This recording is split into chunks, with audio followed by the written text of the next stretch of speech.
I will never be lower than where I am today. When you take full ownership of your life, it's your duty to never surrender. Life is not fair, but just because life is not fair, that doesn't mean you don't have opportunity. This is kind of similar to something we've talked about previously, like I was saying.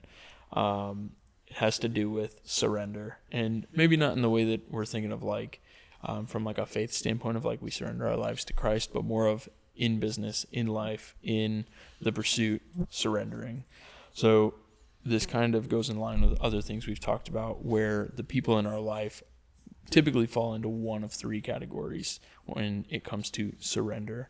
So when you are pursuing your excellence, those around you are in one of these three categories: those who have surrendered completely, those who have surrendered partially, and those who never surrender.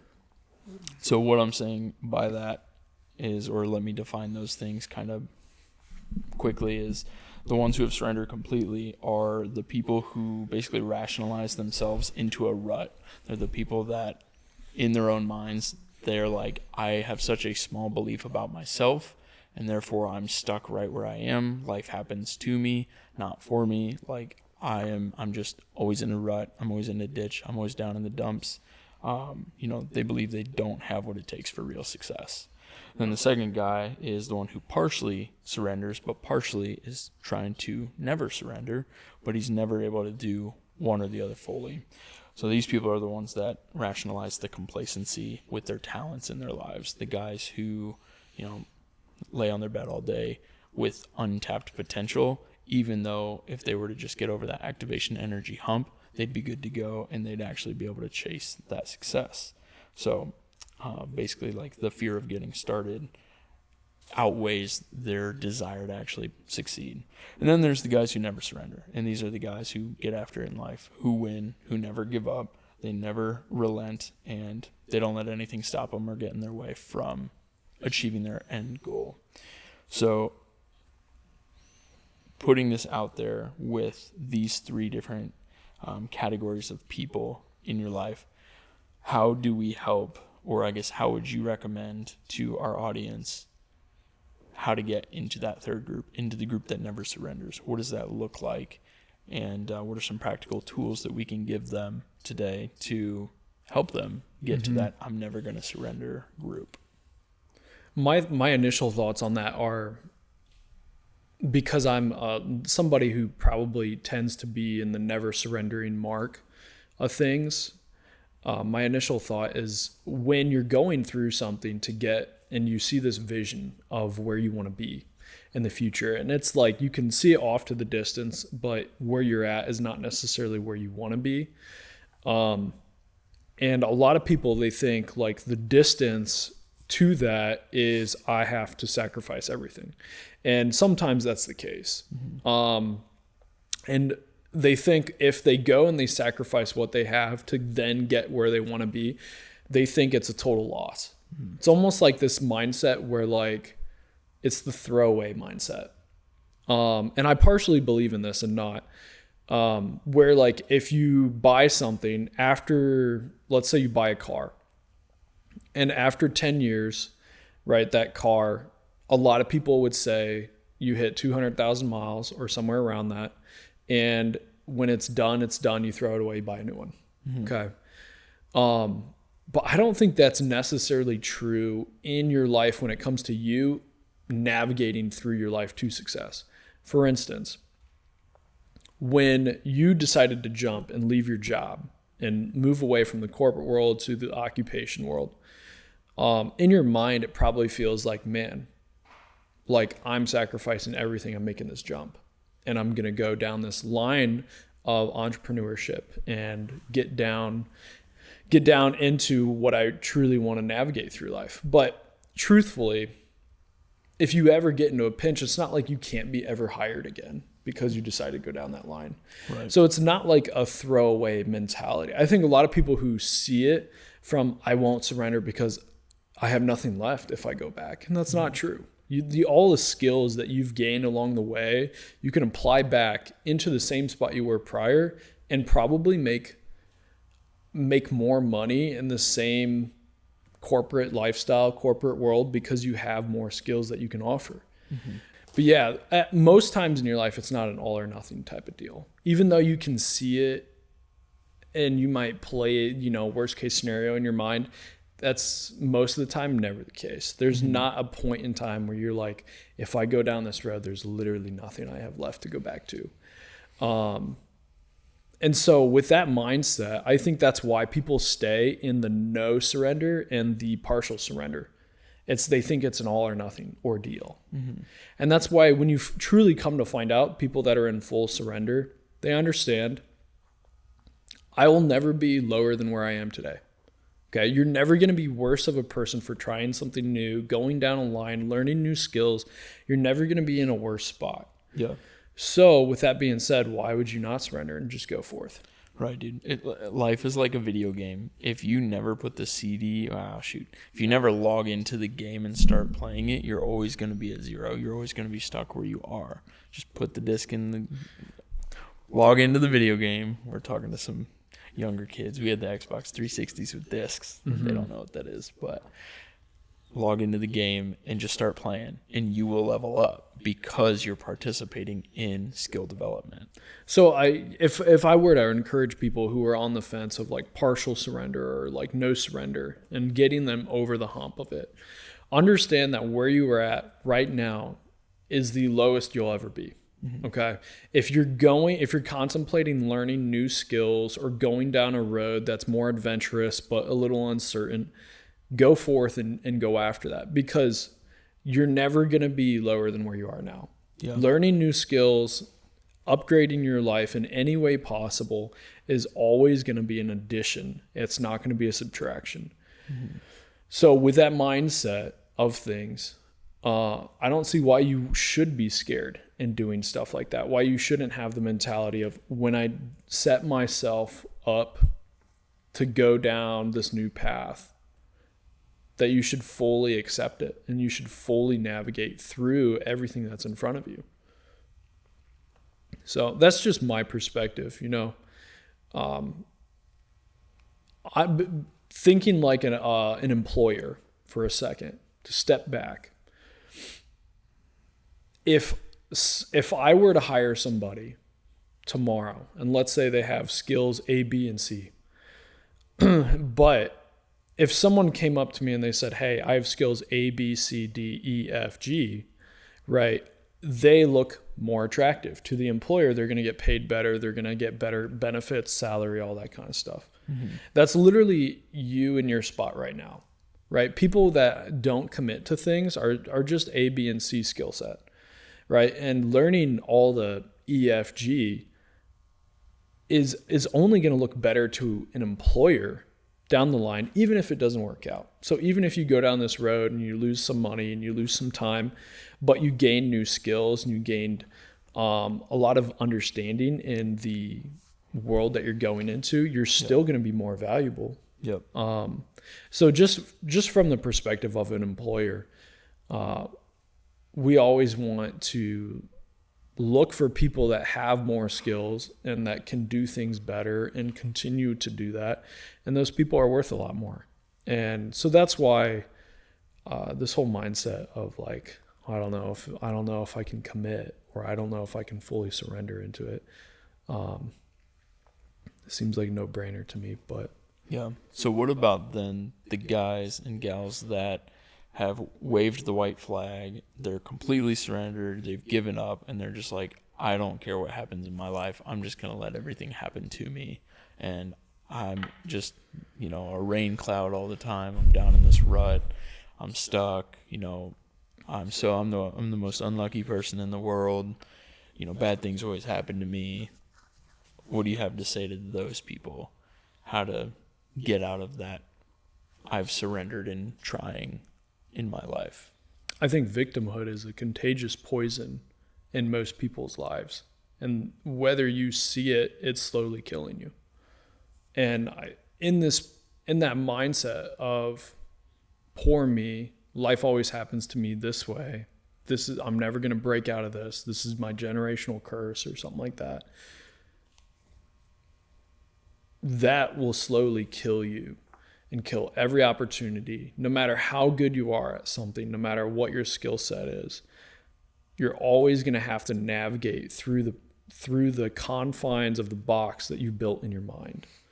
And as soon as you find out and you move those blinders out and you move outside of the box that you built of this world of everything only happens to me, why me, that's where you can truly, I think, encounter a new level of happiness, a new level of discovery within yourself that most people never encounter.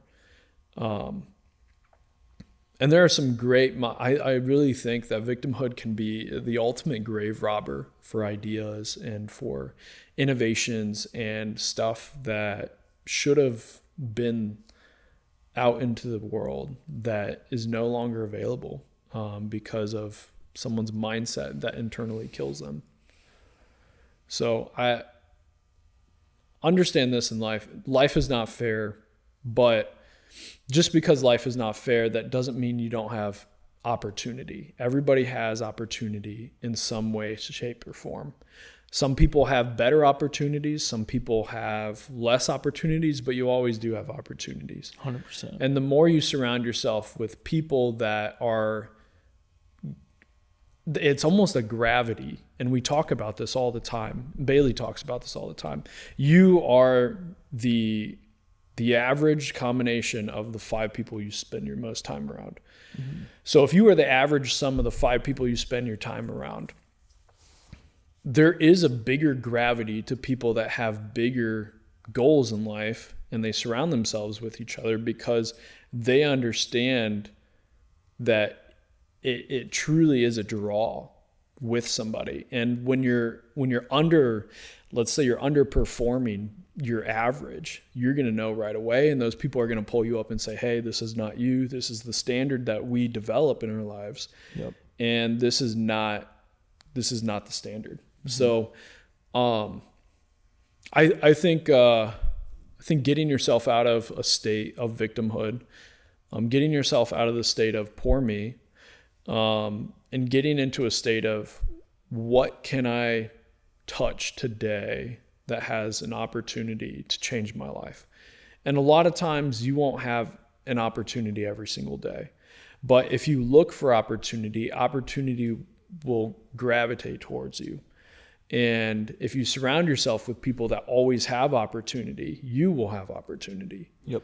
And so that's why we, like Bailey and I, we really protect our really close knit friends. And we have a lot of friends in a lot of different places and a lot of different occupations and professions. And, but the people that influence within our top 5, have to be kept really, really tight because for us, that's our protection within the house. That's who we want to develop into. We want to nurture ourselves into a better version of ourselves tomorrow and the next day and the next day.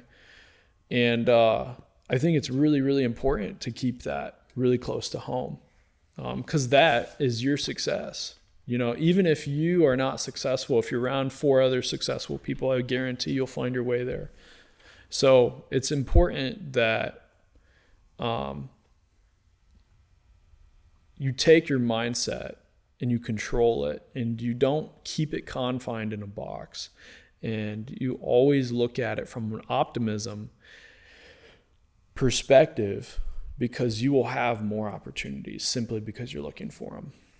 100%, man. I love what you said there about bringing up optimism. I think if a person is completely surrendered in their situation and they're like, I don't know what to do, I'm stuck in this rut, I think one of the biggest things you can do is just practice gratitude and then let that gratitude overflow into a overwhelming sense of optimism in your life. If you go through life as a pessimist, you're going to attract that. There's this thing called the law of attraction, and if you don't know what it is, look it up because it's really influential to how you should go about your relationships, the activities you go and do, what you pursue in your life. You get in life what you put into it. And if you're constantly being a pessimistic person and you're not, trying to find the good in all situations, you're going to attract more pessimistic or, bad opportunities in your life. Where on the flip side, if you're an optimistic person and, you know, bad stuff happens to you, but you're able to find the good in it and you're able to work through it in the best way and make the most out of every situation, there are going to be days where good opportunities come your way and you know how to seize those opportunities to actually move to the next level. So being an optimist is, I would say, a learned skill. I don't think some people definitely have it like innately, probably because of how they were raised, or maybe their circumstances are sunshine and rainbows most of the time. But somebody somewhere before them probably established the sunshine and rainbows. But that's all kind of made up in your head anyway. You know, you could be in a worse living situation than the next guy, but do you have a house over your head? Do you have clothes on your back? Do you have food on your plate? Like, if your needs are taken care of, man, there's a lot to be grateful for. So we live in the 21st century where everything is shoved down our throats. We live in a very consumer society where if you don't have the nicest house, the nicest car, the nicest clothes, the nicest relationship, the nicest whatever, like, you are somehow less than, but that's not true. Like, you're valuable as an individual because of who you are and who designed you and created you. So operate with that. Be grateful and let it overflow from you into your life and what you like to do. Yeah, man, I think just stopping and smiling and being optimistic is a huge part of getting out of any rut you're stuck in. Because like you said at the beginning of this, there's never not a way out. There's always a back door. You just have to go find that back door and believe that a back door exists and create it in your mind. Like, the power that we have to just think. Like, everything you see with Pure Earth Coffee is stuff that we thought first and we went out and made it happen. That can happen for your life too, in whatever thing you're trying to do. Maybe it's a certain job. Like, just envision yourself with that job. And I'm not saying manifest and all that stuff, but believe it can happen and go do the things necessary to make it happen, and give it enough time and it'll probably happen. So that's what I'd have to say to the guys in the rut. I love what you had to say about victimhood, and, you know, you got to take a lot of ownership for your life and the situations you have in your 24 hours each day. You got to make the most of it. When we were talking, I thought of this concept that's inside the psychology world. And I'll pull it up for you. So this is called the frequency illusion. You've probably heard of this before, but we'll say it on the podcast here. So it's called noticing the red car. So basically what this means is, let's say you're on a high rise and you're looking down at an interstate and you see 1,000 cars in front of you. Mm-hmm. There's white, black, gray, red, blue, all these different colors of cars. Mm-hmm. And there's a psychological thing that happens when, let's say your focus is, you're going to focus in on the red car. And when you set your mind to focus on the red car, you automatically see more red cars than you thought there were before. Right. And you think it's a point where you think there's actually more red cars on the road than there are any other color. Mm-hmm. And it says, once your awareness of red cars increases, your brain actively looks for evidence that confirms this new focus, making you feel as though there are suddenly more red cars on the road. Yeah. It's a cognitive bias that basically you can train your mind to do things however you've had it focused on. And so when I say this, I think this is important for opportunity. Yeah. I think opportunity can be a trained cognitive bias. I think if you look at victimhood and you look at opportunity, victimhood is everything that's gone wrong with me. So we'll say negative opportunity, right? Because it's moved you further down. And then you have optimism, which is positive reinforcement on opportunity. I think that is a red car solution. I literally think if you focus on the victim side of things, if you focus on every bad opportunity that's happened, mm-hmm. you will find more bad opportunities. Yeah. And if you take this same cognitive training and you sit down and you realign your mind to opportunity in a positive way, you will find more opportunity. And I know this to be incredibly true with us as we're going forth with this company. There's tons of stuff that have gone wrong. I mean, we don't shy away from it. We talk about the 2 roaster fires we've had, the motherboard that we fried on our biggest machine on day 1. We talk about the financial, I guess, qualms we go through being a really lean young startup. But all of those, even though they've happened to us, they haven't been a focal point. Yeah. Our focal point is the opportunity we have next with building relationships, building new cafes for clients, being able to service and find solutions for a lot of people in this world. And because that's our focus, we've been able to train ourselves to only look for more of that. 100%. But one thing I want to make sure that we talk about, though, is when the bad stuff happens, how do you respond? Because there's a quote somewhere out there that somebody wiser than me said that life is 10% the things that happen to you and 90% how you respond to them. And I would agree wholeheartedly with that, because when we had the roaster fires, what was the response? It was, how quickly can we get up and running? This was a roadblock. This was not a dead end. Right. So it's a speed bump, right? Okay, we had to slow down to avoid damage. Okay, so we hit this speed bump along the way. We're still on the way to our end goal, but we just had to slow down a little bit. Why? Because we had to protect something of value. So we created processes. We looked, okay, this bad thing that happened, the fire, is actually a really good thing because it happened when we were smaller. Okay, how do we prevent this when we're bigger? When we have tens of thousands of dollars going through the coffee roaster every single day? How do we prevent this from ever happening? So like when bad things are happening, how can you find the good things that can come from them? The lessons to be learned, wow, I really screwed this up. Maybe this isn't the right avenue to go down, and you pivot and you adapt and you adjust. Maybe it's, like Quentin said, the relationships that come from, hey, I blew up my roaster. What should I do? How do I fix it? And then you're on the phone with the manufacturer and you build a pretty good relationship from it. Like there's a lot of good that comes from bad if you've trained your mind to have a cognitive bias towards that sense of optimism. Love that. That is very well said, man. When I think once you train your mind on positive reinforcement versus negative reinforcement, even when you have bad things happen, your focus is, how do I make it better? Right? Because you can't go through life in a glass shelter that you never have any problems happen. Something will happen.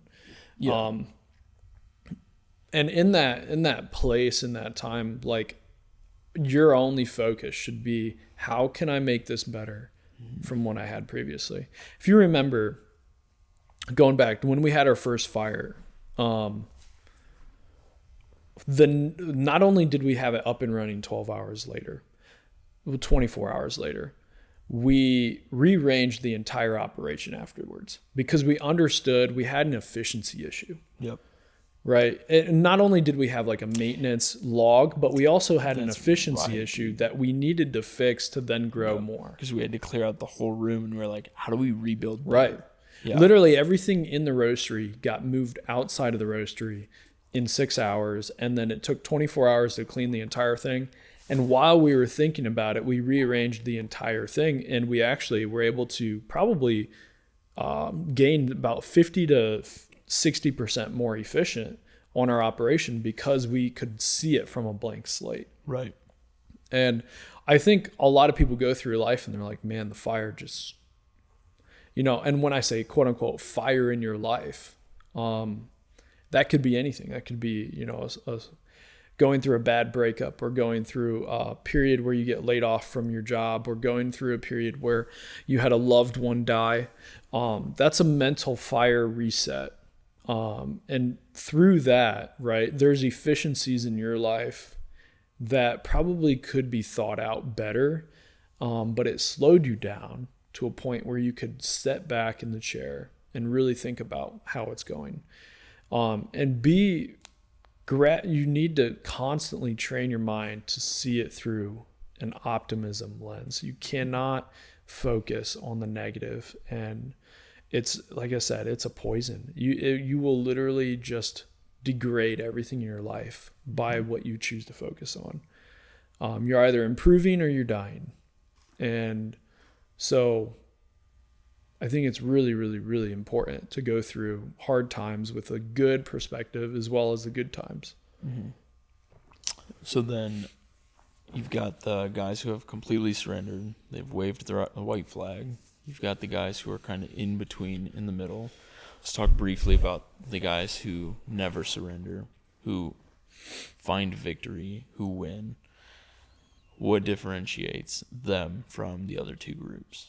I think you have full access to something deep inside of you that you didn't know you had until you get to a point of full surrender. It's this mentality where like your body only has capacity to use 80% of its strength, right? I don't know what it's called. I wish I knew, but it's going back to like news channels and stuff. I'm gonna put you in a scenario. You're in the minivan. Your wife's in the minivan. She's got all the kids in the back. She's driving through a heavy intersection. She looks off to her right, and there's a car right in front of her, and it hits her and it T-bones her. Hits right in the spot where her newborn child is. She wakes up from the concussion of the collision, and all that she can think in her mind is, how do I get my kid out of this car? And in that moment, your body invokes a period of complete adrenaline where you can access truly 100% of your strength because you have no other option, right? So in this mentality, there's literally stories of women who can literally lift minivans that don't have access to that on a day-to-day basis. Yep. But in a situation where their life is called upon it, you have full access to it. I think your body is the same way, right? And your mind's the same way too. When you get to a point where you have fully surrendered into something, you can't build anything else but what's in front of you. You can only tackle and attack everything with 100% capacity. I think if you're partially in, you're always still going to have that back door in the mind where that's constantly competing with your A plan and your B plan because you've built it that way. You've built to only be 1 foot in, 1 foot out. And I think there's a massive capacity that you're missing out on simply because you're not fully committed. And you find out new levels of strength when you do commit and you do jump into that and you go fully into something. And you realize that you can find, rather than partially making a plan B backdoor, you can find that plan A was either 2 or 3 times more than you thought it was, simply because all your focus is in that. So I think if you can get to a point where you're willing to really dive into something, like fully dive into something, you don't even know what your capacity is until you get there. And then you come and talk to me and tell me to my face that you were half as good a man as you thought you were, because you get to a rope where you have no other option besides getting out of that vehicle, picking up that minivan, and getting your kid out. Because that's the only thing that goes through your mind is plan A. And I think that a lot of people underutilize what they think is possible because they've never been to a point where they have nothing, but they have to build everything in front of them. Mm-hmm. It's a really strong visual. I think a word is kind of like desperation, or almost like, I guess in the way you're saying it makes me think of desperation. But for the day-to-day, the guy who always wins, it's not desperation, it's identity. It's who they've become. Like they don't have any other option but to go down this road, but to make the most of every opportunity, but to keep building a team, to build their business, to build themselves, to keep solving problems, whatever they're doing in life. I think a better word for it's not desperation, it's relentlessness. You will do anything to get where you need to go. You're Yep. relentless. Because desperation seems almost as like a negative connotation. Yeah. And I don't want to put it in a negative light. I think you become truly relentless at something where it's almost to a point of obsession. Yep. You know, and a lot of people talk about Phil Knight, they talk about Steve Jobs, they talk about who's another founder everybody talks about. We'll say those two guys. Every interview that people have had from them, they understood that after the interview was done, they were so involved, so relentless in their pursuit that they were so obsessed with getting where they wanted to go. And it's not out of a desperation. It's out of an ultra motivation, because they have stripped themselves from a half-in backdoor solution. It's all of this, all or nothing. And I think a lot of people, they want to get the results of those people with doing half the work. And that's not how it works. You know, the only way for you to get true great results in your life requires you to get to a point where you're relentless at something. And you devote everything you have to that. And that could be anything in life. That could be, you devote your life to being a lawyer. You devote your life to being a bricklayer or a minister. Like all of that kind of stuff. You get to a point where like you can learn 80% of the industry really quickly, but the last 20% comes from the ultimate internal pursuit through relentlessness. And I think that's a really, really, really important thing to pick up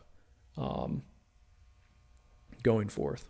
Yeah, dude. I mean, that's like the definition of Kobe Bryant's Mamba mentality, is being relentless. And Tim Grover wrote the book Relentless. An amazing concept. Yeah, I was saying desperation more from like that mother is desperate to get her kid out. Yeah, it's an emotional story. I didn't mean like she is relentless in her attempt to get her kid's life back in a state of safety. So I think relentless is built out of love. Desperation is built out of kind of potential fear, maybe. Yeah. And it's not this, both of them have gravity. Both of them have gravity to the power, but I feel like there's more power pulling out of love than there ever be from fear or, I guess, vengeance, if you want to go down that road. But, yeah. So the audience is sitting at home listening to this, and they're probably thinking in their minds, like, oh, well, I do some of that, I do some of this, and I could be in this category, maybe I'm in that category. I guess what action steps would you give somebody who is, one, trying to get out of the rut and get maybe to like do less of that, and then two, the person who's trying to get from the I'm partially in, partially out, partially surrendered to a I don't surrender, I'm fully like I win. I win at what I do in life. What are like the things that you would suggest for them? Putting you on the spot, I know. Yeah, it's a hard question. I don't think it's an action item. I think it's you coming to the grip of how much you love something. Because once you understand how much you love something, you'll make that leap and do whatever it takes. I don't think it's a half in, half out solution. I think it's more of you don't truly love something that much if you're still willing to be half in or not committed enough or not fully surrendered to something. I think it's a heart thing of how much you love. And I know a lot of people put a negative connotation on even obsession and stuff, but don't see it as like obsession of like, not to be frank, but it's not like people take obsession and they put it in this like limelight of a secular thing of like, I'm into something weird. Like you have an obsession with like feet or something like that. I don't know, this sounds weird, but I'm talking like an obsession of doing something great. So not a fetish, but a focus. Yeah. Thank you for putting that in I got better, better light. got It sounds so bad to the audience. No, but they put, anytime someone says obsession, what's your first thought? Your first thought is like, oh, yeah. Dude, I think of the song Obsession by Mariah Carey. But the obsession I'm talking about is like the pursuit of everything that you love. Yeah. Right. And I think if God calls you into something, like just like when he met Paul on the road to Damascus, and he got in front of him and he came off as a bright light because he knew Paul was a relentless person. He just had the wrong focus. He met Paul and he spoke to Paul and it blinded him. But then within that, being blind, a lot of people would see that as like, that's not a good thing. That's a roadblock. That's something that's going to stop him from his ministry. But it actually awoke the biggest ministry of all in the Christian world. And Paul used that so that he could continue on his path, ministering to people, and make his ultimate obsession, his ultimate mission to show people Christ and to write to all the churches, and to be a true disciple of Christ. And he wrote most of the New Testament. So I see it through a light of that. Like, what's your ultimate purpose here on earth, right?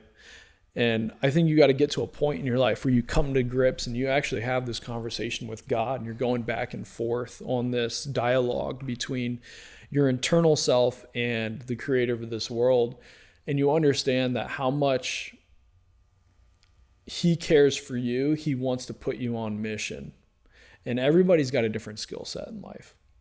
Everybody's got a different bearing of workplace, not workplace, but like a different bearing of what you ought to do while you're on this earth. And you need to come to a grip where you sit down with God, you find out what that is. You find out what that's for you and your life. You find out how that applies to the greater commission of this world. And you understand that there's nothing else that matters, because the love that's in that is the deepest, relentless obsession love you'll ever find.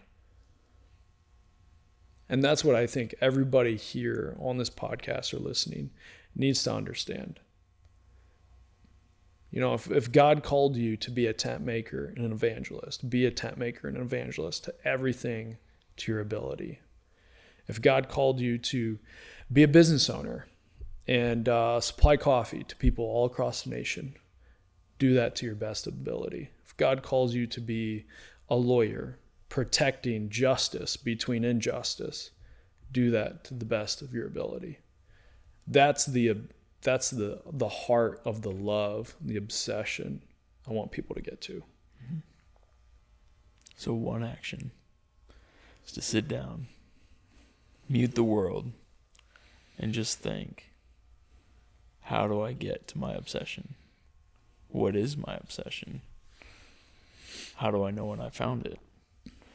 You'll know when you found it, when it costs you everything, but you're okay with trading it, because going where you're going is infinitely more valuable than where you're at right now. And I got to a point in my life where I understood there's a lot of different ways I can go. There's a lot of different places I can be. There's a lot of different skill sets I have. But nothing was going to stop me from helping the next person on his life through something as simple as a cup of coffee. And I get access into the room simply because of the brew. And it allows me to help 1,000,000 times more people and have access to more resources than we've ever been able to have access to, just so I can help the fellow person out. And there was a cost inlaid to that. You know, my wife and I and our family, we financially sacrificed, we physically sacrificed time, effort, we sacrificed,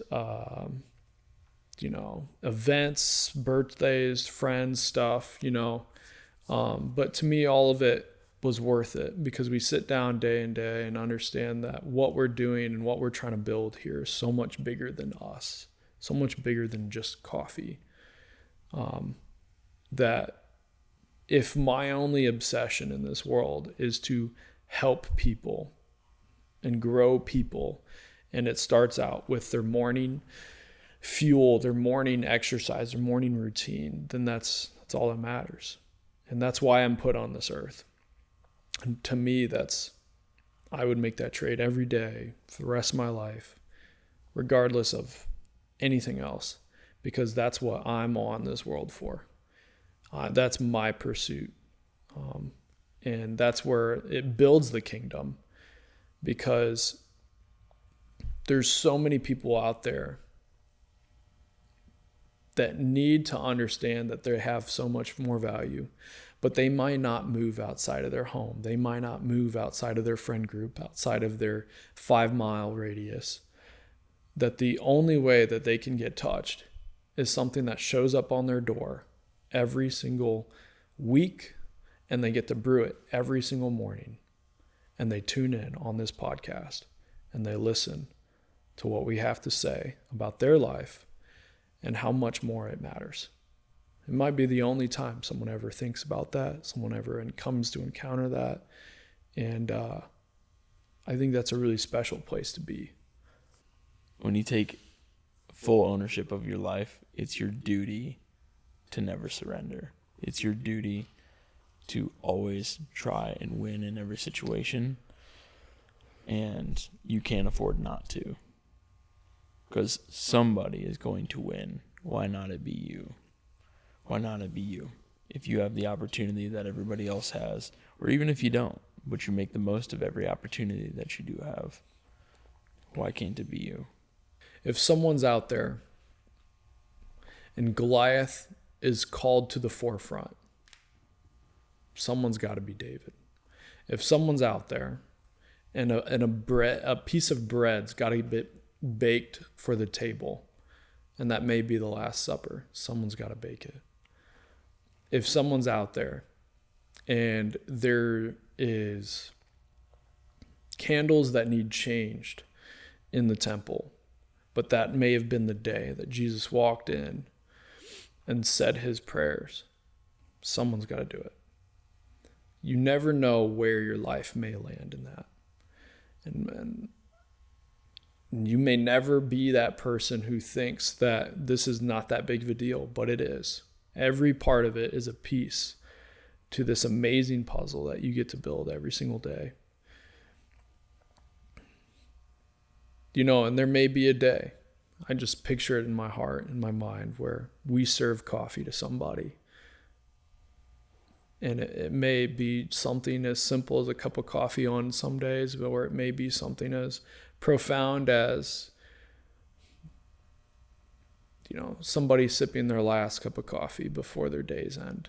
You know, I want to be a part of the bigger picture. And I think there's opportunity everywhere. You just have to narrow in on it and focus on it. You make light of whatever is in front of you and whatever you focus on, and you'll find more of it. That's all pretty good, man. That is very good. I have nothing to add to that. I thank you guys for coming out today and listening to our podcast. This is the Pursuit Podcast. We hope you learned something incredibly, life-changing from it. And I want you to tune in on the next episodes. We have episodes releasing every single week. There's more resources on our website and our social medias, but stay tuned for the next episode. I think it'll be a great one for you guys, but I'll see y'all later. Peace.